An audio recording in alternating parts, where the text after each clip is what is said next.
ഇന്ന് വാർത്താ മാധ്യമങ്ങളിൽ പ്രത്യേകം ശ്രദ്ധ നേടിയിരിക്കുന്ന ഒരു വാർത്തയാണ് നിപ്പ വൈറസിന്റെ വ്യാപനം. നമസ്കാരം, ഞാൻ doctor Linju, assistant professor, department of microbiology, jubilee mission medical college.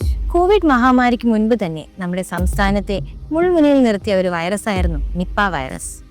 2018 Kozhikode ജില്ലയിലും മലപ്പുറം ജില്ലയിലുമായിരുന്നു നിപ്പ വൈറസിന്റെ വ്യാപനം രേഖപ്പെടുത്തിയിരുന്നത്. അന്ന് ഈ വൈറസിന്റെ വ്യാപനം നല്ല രീതിയിൽ തന്നെ നിയന്ത്രണത്തിൽ വരുത്താൻ കഴിഞ്ഞെങ്കിലും അന്നു മുതൽ ഇന്ന് വരെ എല്ലാ വർഷവും കൃത്യമായി പറഞ്ഞാൽ 7 പ്രാവശ്യം ഈ വൈറസ് മൂലമുള്ള രോഗബാധ സ്ഥിരീകരിച്ചിട്ടുണ്ട്. നിപ്പ വൈറസ് രോഗബാധ ഒരു സൂണോട്ടിക് ഇൻഫെക്ഷൻ അഥവാ ജന്തുജന്യ രോഗം, അതായത് മൃഗങ്ങളിൽ നിന്നും മനുഷ്യരിലേക്ക് പകരുന്ന ഒരു അണുബാധയാണ്. പഴന്തീനി വവ്വാലുകളാണ് നിപ്പ വൈറസിന്റെ പ്രധാന സ്രോതസ്സായി പഠനങ്ങൾ രേഖപ്പെടുത്തിയിട്ടുള്ളത്. വൈറസ് ബാധിച്ച രോഗിക്ക് രോഗലക്ഷണങ്ങൾ ഉണ്ടായതിനു ശേഷം അവരുമായി സമ്പർക്കത്തിൽ വരുന്ന മനുഷ്യർക്കും രോഗം പടരാം. നിപ്പ വൈറസ് ഒരു വ്യക്തിയിൽ പ്രവേശിച്ചതിനു ശേഷം 4 മുതൽ 14 ദിവസത്തിന് ശേഷമാണ് രോഗലക്ഷണങ്ങൾ പ്രകടമാകുന്നത്. ഈ സമയത്തെയാണ് വൈറസിന്റെ ഇൻക്യുബേഷൻ പീരീഡ് എന്ന് പറയുന്നത്. ഇത് 21 ദിവസം വരെയും നീളാം.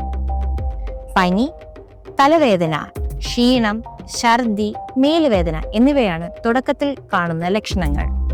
പിന്നീട് രോഗം അടുത്ത ഘട്ടത്തിലേക്ക് പ്രവേശിക്കുമ്പോൾ തലച്ചോറിനെ ബാധിച്ച് അബോധാവസ്ഥയിലാവുക, ജന്നി തുടങ്ങിയ ലക്ഷണങ്ങളും കാണാം.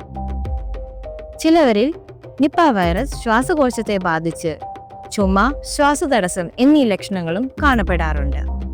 രോഗം മൂർച്ഛിക്കുന്നതിലൂടെ രോഗി അബോധാവസ്ഥയിലാവുകയും തുടർന്ന് മരണം വരെയും സംഭവിക്കാം.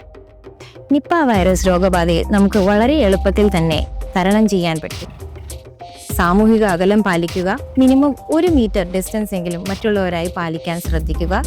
കൈകൾ സോപ്പും വെള്ളവും ഉപയോഗിച്ച് വൃത്തിയായി കഴുകുക, പ്രത്യേകിച്ച് രോഗികളെ പരിചരിച്ചതിനു ശേഷവും അതുപോലെ രോഗമുള്ള മൃഗങ്ങളെ പരിചരിച്ചതിനു ശേഷവും കൈകൾ സോപ്പും വെള്ളം ഉപയോഗിച്ച് വൃത്തിയായി കഴുകാൻ ശ്രദ്ധിക്കുക.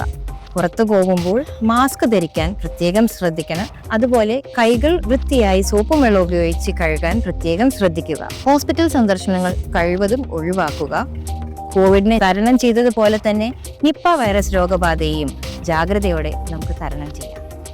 മറ്റൊരു വിഷയവുമായി വീണ്ടും കാണുന്നത് വരെ നന്ദി.